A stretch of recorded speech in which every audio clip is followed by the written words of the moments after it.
waxay aruurisay alaabo badan kadib waxay u sheegtay inay rabto suuq ay ku iibgeyso.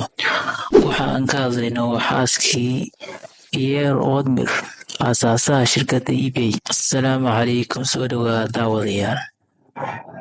Maanta eBay waxay ka mid tahay shirkadaha ugu waaweyn ee e-commerce-ga, halkaasoo malaayiin qof ay ku kala iibsadaan alaabooyin kala duwan. Waxaa ka ogtahay in shirkaddu ay ka bilaabatay fikrad fudud oo uu lahaa hal nin, Pierre Omier, ninka aasaasay eBay. Ma uusan filayn in website uu sameeyay xaaskiisa uu noqon doono mid malaayiin soo xareeya, shaqo abuurna u noqda malaayiin qof, noloshoodana bedela. Waa kuma Pierre Omier? Pierre Omier wuxuu dhashay bishii Juun 1967 magaalada Paris ee dalka Faransiiska.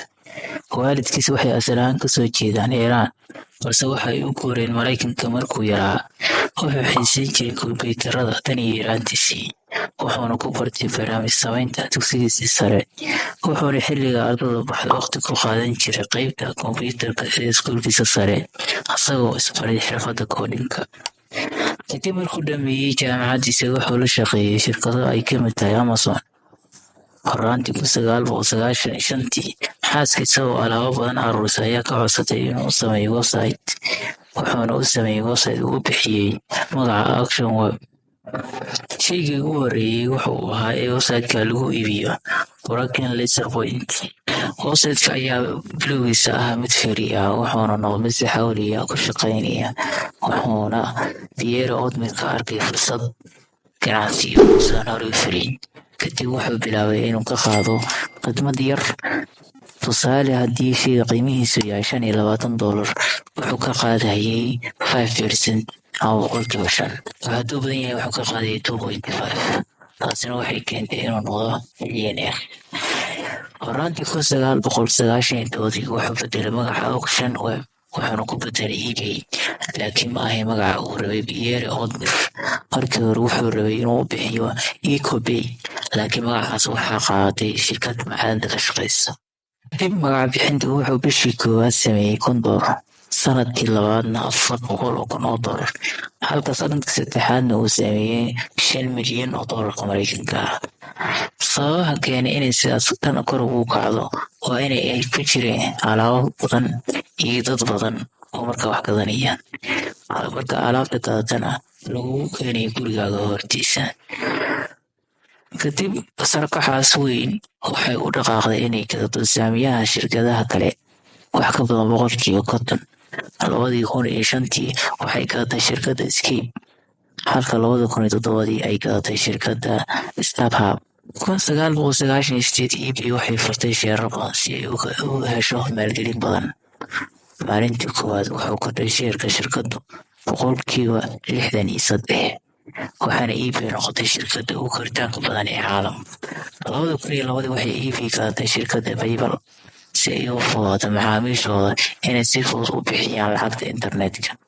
Kadib guulaha isdaba joogga ah, Pierre Omier ma sii wadin maamulista eBay muddo dheer.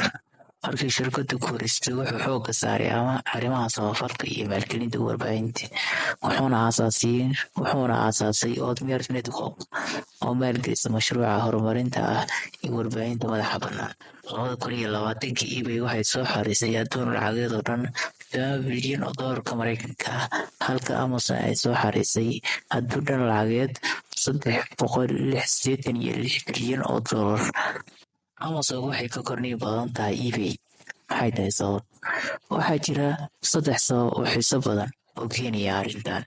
Midka koowaad waa in Amazon ay lahayd auction platform lagu magacaabi jiray C-Shop, kaasoo laga soo koobi kariyay eBay, laakiin ma noqon mid caan baxa.